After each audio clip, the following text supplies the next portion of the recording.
Well, good morning, and thank you all for coming. I'm Rodney Bryant, Chief of the City of Atlanta Police Department. And I thought it was important for us to have a conversation as it relates to the level of technology in the space that we're moving into currently. As many of you know, maybe just over 10 years ago, we introduced our Video Integration Center, which was clearly something new to the City of Atlanta. It gave us the ability to have visual sight in many areas throughout the city, and that platform allowed us to resolve and solve many crimes. But we're in a new space, new time. Technology has advanced. Circumstances, situations are much different than they were 10 years ago. And so one of the things we recognize is that though we had a very robust Video Integration Center, we were really hampered after we were impacted by the cyber attack a few years ago. And so it kind of put us back in a space. One of the things we recognize is as we are struggling with human resource, you have to backfill, the ability to backfill that and to make up that space, you have to do it through technology. And one of the things I think that will give us the ability to do that is moving from a video integration center to a real-time crime center. In our real-time crime center, we had to take a look at many different platforms, and the one that we settled on was Fusus. What it will give us the ability to do is to be very much more, we were reactive with our video integration center. This real-time crime center will give us the ability to be much more proactive in addressing crime. So where we now have police officers or the lack thereof, this will give us the ability to take a look at incidences throughout our city with more camera impact and allow us to respond to those much more quickly. We did this partnership not just with Fusus, but the Atlanta Police Foundation, who has been a phenomenal partner throughout this. But moving into the space of technology is so important to where we are as a police department, is that we created a division which is new within our police department, and Chief Michael Connor will be leading our technology response to moving our police department in that space. So I'll leave the intricate details of how we're moving forward to Chief O'Connor and the rest of the team. So good morning, everyone. My name is Michael O'Connor. I'm the Deputy Chief for Technology and Information Services. And this morning we are here to announce the launch of our new real-time crime center. I'm sorry, Deputy, can you just slide the mic over just a little bit, sir? Thank you. Normally I speak really loud, so. I know, but All right, so we're here to launch this morning the new initiative with our real-time crime center. That's going to be powered through a local company called Fusus. They're located here in the Metro Atlanta area. We believe, after looking at a number of different systems, that they offered the very best system available in the real-time crime space currently. And the absolute primary reason for that is it's camera agnostic. As many of you know, we have had a robust public-private partnership through the Atlanta Police Foundation and Operation Shield, where we have been very successful at bringing cameras in. But we had challenges around different video management systems. So if you bought a system outside of the one that we primarily used, it created some issues for us. Fusus has solved that problem. We can literally integrate any type of camera anybody owns. So any business can choose a video management system that they want to choose. We have no concerns any longer around what system they choose, and we can adjust their camera feeds should they choose to share them with us. As you know, we've been successful in getting private entities to share their cameras with us to help increase the safety of all Atlantans inside the city. And so we expect that this is going to be a very robust system in a very short amount of time, because we've already built relationships around people sharing cameras with the system.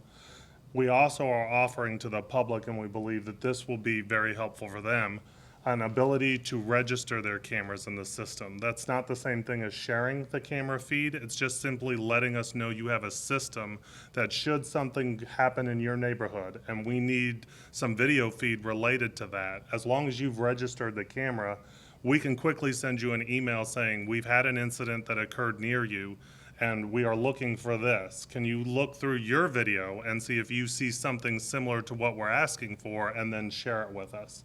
We absolutely believe that'll be a game changer for us. Finally, we have done a number of integrations. So what happened in the VIC previously is we had a number of disparate systems that didn't talk well to each other. Fusus solved that for us through integrations of those disparate systems, and the easiest example for that is the computer-aided dispatch system. So Fusus is now connected to our dispatch, so it gives us the proactive ability to immediately see the cameras related to the calls as they come in. And so we believe that's going to be a game changer for us, and they're going to be able to send camera feeds both to MDTs of officers going to scenes to give them situational awareness around that call, and also we'll be monitoring that in the new real-time crime center and providing radio updates of the information that we see as the calls happen. I think I've covered the lion's share of what Fusus does, but if there's any questions, or do you have anything else to add, Marshall? I would just make sure they understand it's called Connect Atlanta and the way to get to that. Right, okay, right. So, sorry about that. The website you see behind me is Connect Atlanta. So it's www.connectatlanta.org. And that's the public-facing site for people to use Fusus. So they can register their cameras on that site, and they can integrate their cameras on that site. It's basically one-click shopping. There's also some additional videos that describe the system for you. So it tells you how it works or how it functions and what to do. So it's really easy. Registering your cameras is less than 60 seconds. Integrating your cameras can be no more than just a few minutes. And as an example, we had an initial, during the pilot phase, share between a private partner at Lenox Mall. So Lenox Mall was an early on incorporated this system and saw its value. And so the cameras at Lenox Mall are now available in the system. So we're able to provide an enhanced level of safety in and around the mall. And as a matter of fact, the mall's general manager is a participant in one of the videos you'll see on the Connect Atlanta website. Now, these officers, they can access this footage as they're going to the scene, or is it the dispatch? No, they can access footage as they're going to the scene of any nearby camera to that call. And we expect that to really become enhanced because we anticipate ingesting a large number of cameras into the system as people agree to share. And so right now it's robust, but it's only going to become more so. Do you know how many cameras we have at the moment? Yeah, so the camera count is behind us on the Connect Atlanta website for integrated, and I think it says 45, 48. Okay, that's what we got so far. So this will incorporate residential cameras as well. You said residential, so Ring cameras, which are in every home in Atlanta. So it's Yes. really going to give you a set of eyes in almost any community that you go into. I mean, at least one of every, I don't know, to make enough a stat, one of every 5 homes. How's that going to help? It's game changing. It's absolutely game changing. The ability to do this is completely unprecedented. So the fact that they figured out a way to make this system camera agnostic, and we can ingest anybody's private camera either live if they choose to integrate, or if they just register it and us send them an email asking for the footage, no one has that. This is brand new technology, and it's truly game changing. You say When no we- one else, I'm sorry, Chief, go ahead. No, when we first rolled out the Video Integration Center, that was one of the things many communities in private residence wanted to do. We just didn't have the ability to do it. And so often we are asked from different members of the community, what is it that we can do? How can we better help you? This will be that way of doing it. By having the ability to share videos and help us resolve crime and solve crimes throughout our community, this is it. This is, I think, as the chief stated, this is one of we thought as we saw this demonstration that this would be a significant game changer to what we're doing. Sorry, if someone from Fusus here and can talk about how this all works. Sure. For those who are not technologically savvy, and spell the name of the company, I can't figure that out. Sure. FU. Even if you can take off your mic and. Happy to do that. Yeah, hi, my name's Chris Linenau. I'm the CEO of Fusus, and want to thank the team from APD and APF for allowing me to participate in today's event. So to answer your question, how does the system integrate different cameras? Cameras speak different languages, and until Fusus, you really had to be the manufacturer of that camera or build a software specifically for that camera in order for that camera to speak to that system, which works very well if everybody in the city of Atlanta utilizes the same technology. We know obviously that's not the case. So we created this company to basically be an open platform, to take the technology that the citizens in Atlanta had already invested in, and to allow that to empower the law enforcement agency, in this case Atlanta Police Department, to more quickly respond, more efficiently respond, have a deeper understanding of the circumstances that they were walking into. And I will say that efforts like these do not take place unless your partner, in our case, the Atlanta Police Department, is wholly behind it. And one thing that Chief Bryant and Deputy Chief O'Connor made it abundantly clear to me as we engaged in this process is that they were doing this on behalf of the citizens here in Atlanta to better serve them. And I'm proud as a citizen of this area that we've got such great law enforcement folks supporting us, and I'm happy to play a part in that from a technology standpoint. Can you spell the name of the company and then your name? Sure, it's FUSUS, and it's Chris, One more time. FUSUS, and my name is Chris, With a C or K? C, last name Lindenau, Lindenau. CHRISLINDENA? Yeah. And your CEO, you said? I am, yeah. Can Thanks. the platform, I know a lot of what we're talking about are fixed cameras, like doorbells or security cameras in businesses, but can they handle a live feed from a phone? So it can. I'll allow the chief to share the details on the tech. But fundamentally, any video source can be accessed by the system. That's part of our concept in being an open platform. Chief, if you wish to expound. So currently, right now, that feature is available through their app, the Fusus app. So you'd have to have the app. As you know, and this has been one of the reasons that I've been excited to partner with Chris and his team at Fusus is people keep coming with up ideas. You're thinking of them as you're sitting here. And so we bounce them off Chris all the time. Like, can we just send that direct SMS as opposed to having to use the app? And he goes, I think I can probably figure that out. And so over a course of time, we've made suggestions that they've figured out. So even if we don't have the feature today, we're committed to adding features continually. And so I'm expecting that over time, we will be able to do direct SMS integration. How available are, Chief or Mr. O'Connell, are the public willing to share their videos with you all? I mean, is that one of the things that people will say, hey, take my video, or has it been one of those things where people are like, oh, I don't know, you're gonna be looking into my system? No, absolutely, two different, Dave, those are two different points. One, I think the ability for Atlanta Police to solve so many incidents and so many crimes is the willingness for the community to help. And so when they recognize that they have video, they share it. The difficulty in that is we have to make sure that our investigators are out and knocking on the right doors to do so. This system will allow our investigators to get that information at the forefront. So it's telling our investigators there are videos in this area, and these are the homes that you need to go and check that are willing to share that information. So it gives us the ability to address incidents, crimes much quicker. It saves us time.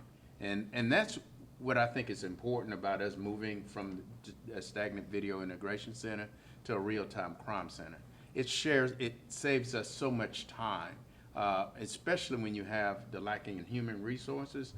We now can move much more quickly and see things quickly, and get information to our officers much more. And talk about that time, Chief, if you can. How important is that in solving crime? Absolutely. We're, as of yesterday, the incident that around the 6-month-old child, that information we utilized this system where we were able to get information to our investigators much quicker than we would have generally. Typically, we have to go up into the video integration center, have conversations with those operators in there, and go back through camera systems. This allows us to have information much more rapidly, and therefore we can respond to an incident quicker. You mentioned one of the partnerships you already have is with the Linux Law. Can you give an example of, how in this instance this technology has helped you that much faster statistically, like this number of days it was solved as opposed to however many weeks it would have taken us to solve an issue? So right now, I mean, we're still early into this platform. We just got into this space, but like I said, this information, it gives us the ability to get information out to our investigators and our officers, pushing it out proactively, as opposed to them saying, there's a camera there, now let's go back up to the Video Integration Center and see how that can help us out. But Chief, if you want to speak specifically to it. So let me expound upon how it works. Let's imagine that we need to see a certain color vehicle and we have some geographic boundaries and some time frame, right? What would have taken going out and knocking on doors and requesting that kind of video can be done within seconds in the system, and then it's just a matter of searching through what you found. So, I mean, in the case of the 6-month-old that was shot, it reduced what would have taken hours, maybe even days, into just an hour or two. And as the system gets smarter and we get more integration and we have more private partners, it only becomes faster. Can y'all talk about this case on Monday, the shooting of the 6-month-old, and how this camera system worked compared to how it might have been? I don't want to I want to distract from this to that. Because that investigation is still ongoing, and there's still pieces of this we just don't want to get out just yet. But was this service technology used in helping? Yes. Yes. It was? Yes. Okay. How much time did it save opposed to the previous format? I mean, So it's hard for us we're not measuring that in the way that you're asking for it. But here's what, metrics do you use? right, so here's what we know. In a normal case, it would have taken people going out and knocking on doors, as I described, or asking people for video footage, or going back to each camera that may have seen something over a period of time and slow playing video over time. We don't have to do that anymore. We have some features that allow us to search the cameras. We've essentially given the cameras a shot of steroids, so we can then look through what we need to find very rapidly. So it really is a game changer. It's a huge game changer. So events like the Peachtree Road Race, where I've been in there on, Friday, July 4th, you got your normal cameras. That's sort of antiquated now. I mean, you can now have additional enhanced cameras on ground level. I mean, for events like that, or like Super Bowls, or is that big? It's a fair statement to say that the system previously is antiquated to what is currently available through this platform, and we will be using the system much differently, which was what Chief Bryant asked for when he tasked me with this. Find a way to make this work much better than it currently works, and we've been able to successfully do that with our partnership with Fusus. And you're wanting the public to know that they can access the app now and to get involved in it. Yeah, Marshall's in charge of the outreach portion, so the private portion of it, and he's going to speak to that. Okay. Hey, everybody. Marshall Freeman, Chief Operating Officer at the Atlanta Police Foundation. And so we will be the organization that will be responsible for really making sure that the public has the information for how they integrate into the Connect Atlanta network and how they ultimately join this partnership in which you've heard the chief and the deputy chief speak about. And so again, it was important for us to really stand up the connectatlanta.org website in record time to make sure that today we could get the information out to the public. And so we're going to be thinking about creative ways in which we send out the officers with the information right at their fingertips, getting the information out to the community through different organization neighborhood meetings, as well as through the CIDs that exist within the city and the Atlanta Downtown Improvement District, and all of the corporate security officers that also participate in the Atlanta Security Council throughout the city of Atlanta. Can you talk about which parks these cameras are installed in, and any updates on the park situation with getting these cameras installed? So you're a little late to the conversation because we're not really talking about cameras per se. We're talking about a software platform. This software platform makes any cameras that are available in those parks available to us very easily through a rapid integration.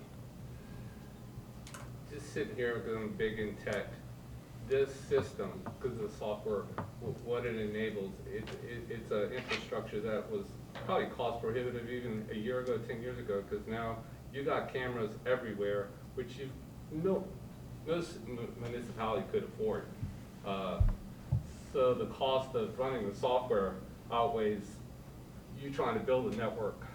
Right. Essentially, in cities there are other cities that have systems where they've done some private integrations. And in those cities, what they've required is that you use a specific flat platform, right? So it's very expensive. So imagine that you're running a gas station, a mom and pop gas station, and you'd like to integrate into this system, but you can't afford a $10,000 video management system. You can now go to Costco, buy a 4-camera system that's available on their shelf, put that up, buy a core appliance, and integrate that for just a couple of $100s. So this is completely game-changing. I mean, we can't emphasize it enough. How many, are there other municipalities that you're working with, or other municipalities that have similar software that helps them? So, There are, if you'd like me to name a few, we've or got. just like the cities, I mean, or Sure. places that you are actually working with? Sure. So we've got about 85 jurisdictions around the country that are utilizing this technology already.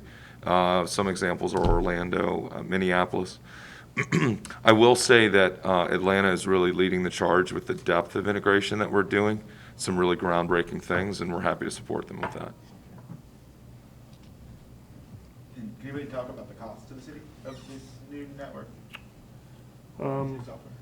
So the cost of this platform, the software platform, was funded through the charitable donation by the Atlanta Police Foundation. And I'll let Marshall speak to that further if he wants to expound. Sure. So exactly like Deputy Chief said, the software in itself, the application was funded through the Atlanta Police Foundation.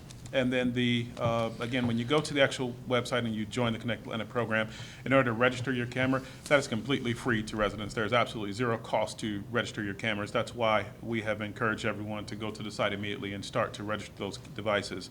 Second, if you want to take that a step further to what's level 2, if you'd imagine buying that core appliance that you just heard the Deputy Chief talk about, then there is a cost to buying that appliance. And again, it just totally depends on the amount of cameras that you have that you're looking to integrate into the network. But that's how it will be sustainable and ultimately funded over time by private residents or private businesses buying those core devices and ultimately integrating into the network. But as of right now, there's no cost to the city itself.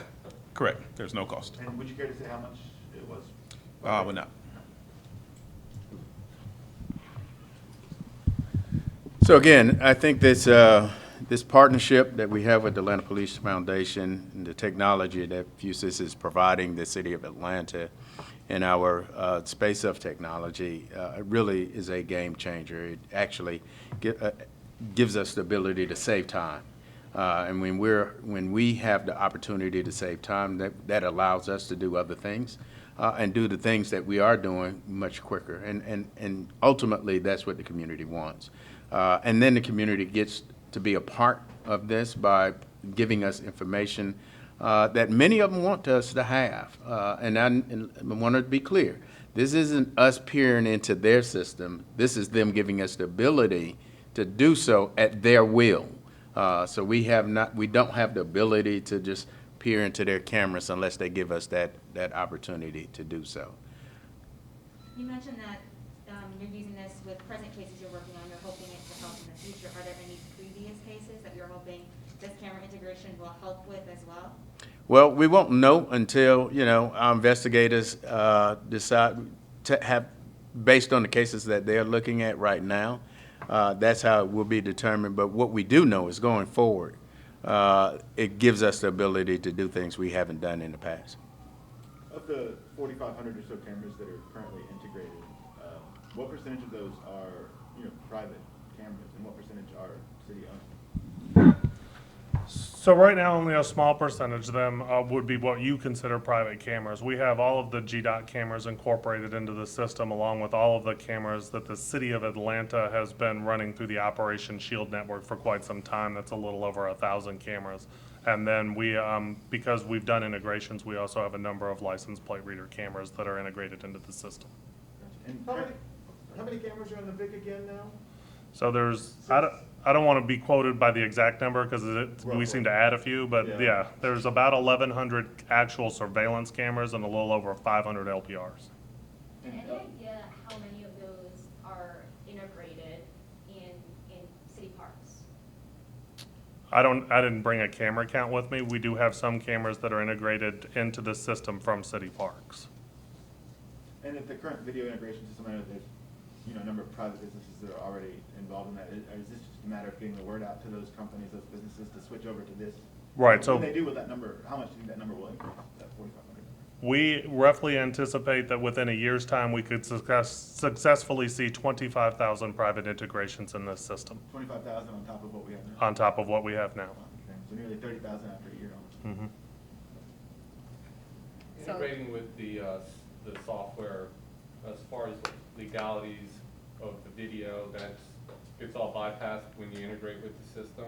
As a So private citizen, it's like this, hey, You you wait captured overnight. something really crazy, it's a murder, it's a high profile, it's like, I know we're speculatively, but it's a realistic thing that would. There's a brief MOU that you sign when you choose to do this. So yes, if you share that video, it's with that understanding that you lose some right to the privacy of it. But it's the equivalent right now of us, if I saw something on a video Yeah. and I handed it over as evidentiary to the police department. It will It's the follow same that chain of concept, custody. same concept. Same idea. Yeah. And videos that are shared with us will be stored in the evidence platform that we use currently already, so with all of those markers as well. And this system goes, I'm just thinking where the VIC is now, this all just kind of That's a- upgrades or? So Dave, that's a great question, and that's one of the things that I thought was important as we expand our technology. As we traveled to see other video, real-time crime center, we recognized that they weren't just at one central location, that they were dispersed throughout different places in the city. This will give us the ability to do so that certain zones will have certain situational awareness specific to them. What is important to me downtown may differ from what they are seeing in Zone 5 and Zone 6. And so we will grow into that space under Chief O'Connor's leadership. Does the current video integration center go away? Does it remain? No, it won't. We are expanding upon it. But it has feeders across the city. That's though. that's the plan. So you hit on a key point that was important to us, cameras being agnostic, so not to a platform. And the other one was to be able to give a device to every member of the department and they can access it through that device. So it's accessible through their phone, through a laptop, through their desktop. It doesn't matter where they are. So basically, we've expanded the real-time crime center from the video integration center to every member of the department.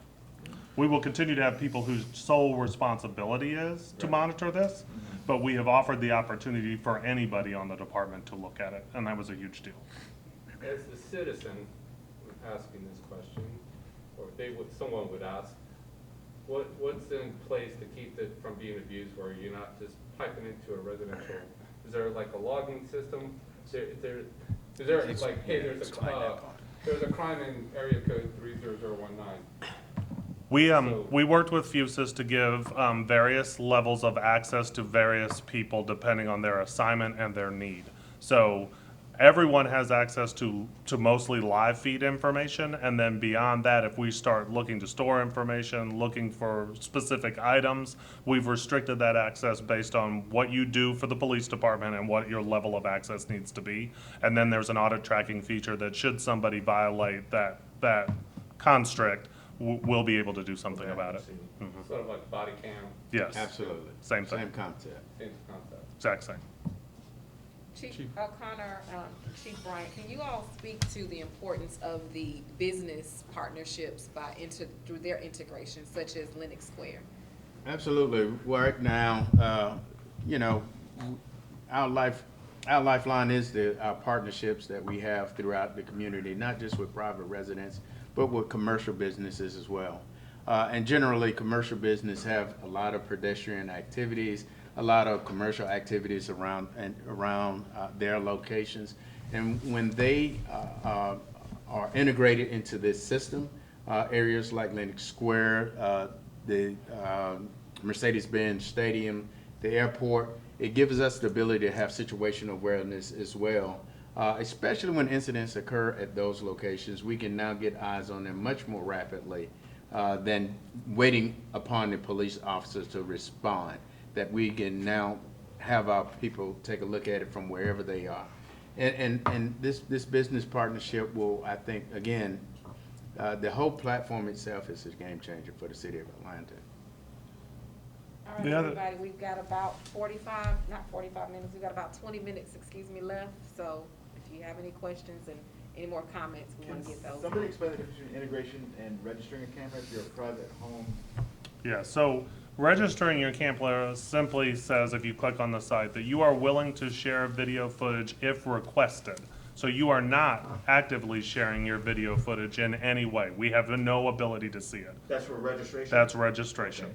So you're just simply saying, I own cameras, and if something were to happen and you contact me, I would be willing to share that with you, but I am not willing to share active feed with you. That's what registration is. Integration is exactly what you think, sharing feed. And you have access to that. And we would have access to that in the platform if somebody goes to that camera for some reason to look at it. And previous things, what has already happened. Right, So, yes. back in time. And that's based on your storage capabilities, not ours. So imagine that you're a person who bought something and you can store for 3 days. If you choose to integrate your camera with us, we can only see 3 days. If you store 30, we could see 30. And it's also programmable by you. So you set up everything you want to do when you integrate, which cameras you want to share, how long you want to share them. All of that is completely definable by the person who's choosing to integrate. We make none of those decisions for you. Also to record or stream. Yeah, right. And you could choose just to not give us access to the recording, but simply the live feed. So it's completely up to you how you want to do this. What we want to encourage people to do is everyone that has, is willing in any way to share with us video feed to register. You don't have to integrate, but to register. So that we then have a group of people we can reach out to and say, hey, this happened in your neighborhood. This is what we're looking for. If you have it, could you please send it back to us? And we can do that by email. So now we're not knocking on doors. Is Fusus the company name or the name of the software? Fusus is the company name, Okay. and Fusus One is the software. Okay. Yeah, And it's based here in Atlanta, sir? it is. Yeah, we're, metropolitan area basically. Metropolitan Yeah. area. Mhm. Like you all said, it's a game changer. It should also cut down on false calls, where you can just, hey, there's, suspicious person, and it's erroneous, that Well- by popping up the camera, it's like, well, there's no one there. I mean, Not necessarily, not necessarily. I won't say that it will take away from our response in any way. I think it adds to it. okay. Because, like any time, cameras only catch so many dimensions of a situation. So we will still be sending a police response unless it's something absolutely obvious, like what we will currently do now. Report of an accident on the interstate, but clearly the camera doesn't indicate that there's an accident, and we can clear something up like that. But other than that, we'll still have, this helps enhance what we're doing, not take away from. Chief, can I ask you something off subject about crime in general? Absolutely. Not a specific case, sir. There was a lot of discussion at our place this morning just about crime in the past, around 2009, 2007, 2009, and what was happening in the city then, and how it appeared that we got out of that high crime wave situation at that time period. Now it looks like we're finding ourselves in another crime wave, and we're working our way out of this one. Can you talk about, sir, where you were in 2007, 2009, and how we moved out of that situation? Absolutely. I was, in 2009, I was actually assigned to Zone 6 as the Assistant Zone Commander. The dynamics of our city was different. The way we policed was different. I think that you have to take many variables into account on where our economy as a country may be, how things are operating in our city, and those, and again, how we were policing. So there never were no one variable that we could just say, this was different then. The demand of how drugs, what was popular, how gangs were moving throughout our city was different in 2009. Today, what we're seeing is clearly, as we come out of this pandemic, you are seeing shortages in many, in many service centers. Hospitals are seeing shortages, schools are seeing shortages. People can't go to church the same way. We're having shortage in public safety. But then we are also on the heels of George Floyd. So there are a number of different dynamics today that we didn't see then. Again, I think we're in a point in time I think that once we are able to get back to some normalcy, where we have a strong economy, schools are back fully operational, we have outreach that we didn't have in 2009, that many police and governments went to help get people off of the streets. I think that once we get to full operation, that we'll see this begin to level out. Don't be- I have at it.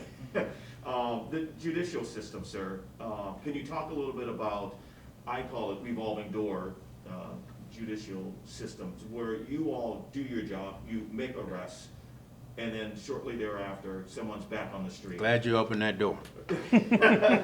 Because I look It's at frustrating. the situation It's from extremely, yesterday. it's extremely frustrating when people are asking what is it that the police are doing, and we continue to lock up people routinely. That's not what we want to do. We would hope that once we make an arrest and get an individual off of the street, that they serve their punishment. But when you have someone who's out on probation or on parole, and they're still carrying a gun and back at the same crimes that they were doing, or out on bond, it's problematic. It's disheartening, not just to the police department, but to the citizens. Nobody wants to deal with that. I think that we, here in America, we have a good criminal justice system, but it has a lot of cracks, and we have to do better in sealing those cracks, because we shouldn't be getting victimized by the same people repeatedly. You and the DA talked about, and the mayor yesterday talked about a partnership. Is that what you all are working on, sealing some of those cracks? Absolutely. Again, we recognize that even in the criminal justice system, we aren't always aligned. But having a strong partnership with the criminal justice system, our government, as well as the DA's office, sheriff office, I think when you find us in better alignment, that it seals up some of the cracks. But again, it's still too many. And that's where the community has to come in and take a look at what's happening. And because they have control over all of those entities, both the government, the DA's office, sheriff office, myself, and public safety, and help us in doing that. I don't believe that we should throw away every problem child. Everybody deserves a second chance. Some people deserve 5. Some even deserve 7. But when you're coming out and victimizing people the same way, and we see that your victimization is escalating, we have a problem. And we got to do better at addressing that. We can't allow somebody who strangled somebody one day, and now you out here on the street shooting a gun and killing a child the next day. We got to do better than that.